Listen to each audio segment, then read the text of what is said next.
What's going on, guys? What I'm going to do today is I'm just going to kind of give you guys a little overview on the Smith & Wesson M&P Delta Force RM-20 flashlight. I picked this up today at the local Bass Pro Shop for around $79.99. It wasn't too bad. They also had the RM-10 for $59.99. The difference between the RM-20 and the RM-10 is the RM-10 is 500 lumens and the RM-20 boasts out at 900 lumens. So just kind of want to give you guys a little overview on what it is that I thought, my initial impressions of it, some of the things that I did like, some things that I didn't like too much about it. For the most part, it's made out of aluminum. Looked that up earlier, kind of found that the whole frame or whatnot was made out of aluminum. Saw a couple of reviews on it, and some of the guys actually had some issues with the actual rail system on here that's mounting onto there. I picked up a CMMG key mod rail system or whatnot to kind of mount that on there onto my Samsung Evolution rail. The guys were pretty much saying that it was getting a lot of slide and movement on there. I really didn't have that issue when I tightened it down. I didn't tighten it down too much, just kind of a hand tighten. So I really didn't have too much of a problem with it.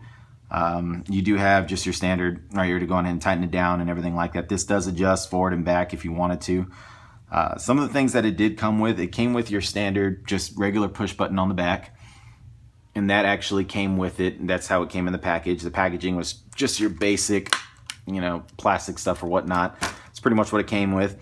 And the other thing that I really did like, that it did come with your momentary on and off switch on here, your pressure pad. The pressure pad actually isn't too bad. Like I said, the couple other guys, some of the reviews that I saw, they said that the pressure pad is crap, that they didn't like it too much or whatever it may be. It does hold the Smith & Wesson emblem on there as well. If you look at it on here, it does say Smith & Wesson M&P on here as well. So I kind of wanted to stick with the whole M&P setting that I got going on here.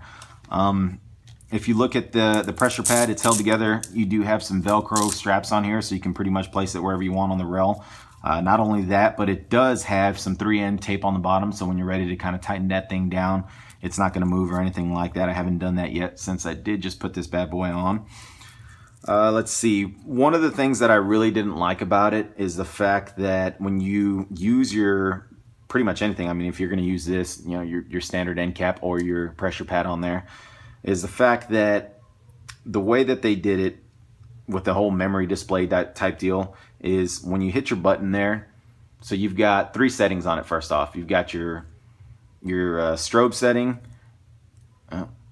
you've got your 900 lumen setting, and you have your 90 lumen setting. Okay, now the only issue that I really ran into was the fact that when you hit your pressure pad here and you hold it down there, that's on 90 lumens, and you let it go and you hit it back again, it's going to go on ahead and switch on to the next setting on there. Now the only way that I found out that that's going to change is if you give it maybe a 3 to 4 second interval before you hit the pad again. To some guys, that's going to raise a bit of a an issue with you, because some guys are going to be going in and out, and they're going to have to turn it on and turn it off and turn it on and turn it off.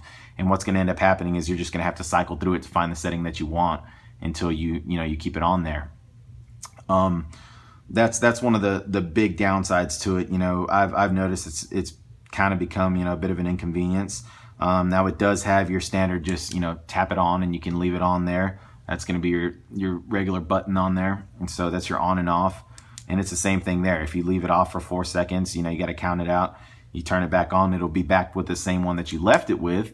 Now if you turn it off and you try and turn it on before the 4 seconds, it's going to change down to the next setting.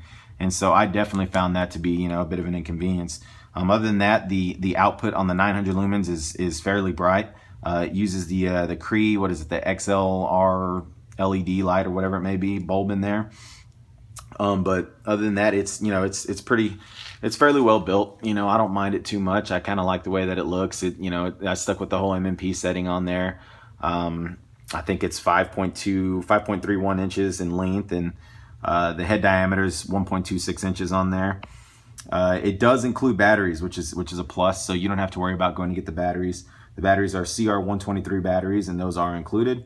Like I said, it has the 3 settings. It's got the high, the low, and the strobe, and it's got the whole momentary on the pad functions, and as well as in the back.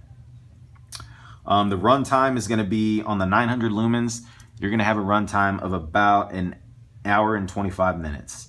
Now when you're using it on the low lumens, you're going to have a run time of 11 hours and 25 minutes. And so most of the stuff that I'm getting on here is straight from the actual pad that it came with or whatnot. So once you go to the store and you check it out, you'll be able to see everything else that's on there. Some of the features that it comes with. It's the Cree XPL LED is what it is. And it says that it's constructed from anodized aerospace aluminum. So if that means anything to you guys. Other than that, you know, I'll see how things go. I'm going to take it out to the range and kind of see if I like it or whatnot, and do some night shooting and maybe get back with you guys and let you guys know how the whole range review went. But for some of you guys who are kind of interested in this, I think, you know, if you're looking to kind of stay on the lower end or cheaper end of flashlights, you know, something that's got the whole system set up there for you, $79.99 is not a bad deal. I did see them on Amazon, I think, for $69.99 if you want to save a little bit of money. But this is definitely something that you could go to for, you know, just kind of a home defense thing, or if you want to go out there and, you know, in Texas we light up hogs and stuff like that. So if that's something that you want to do, I think that this will definitely, you know, fit your usage. So, but other than that, guys, you know, this is just something for you guys to kind of get an understanding of what is it you're getting into before you purchase it. So hope you guys enjoyed. All right.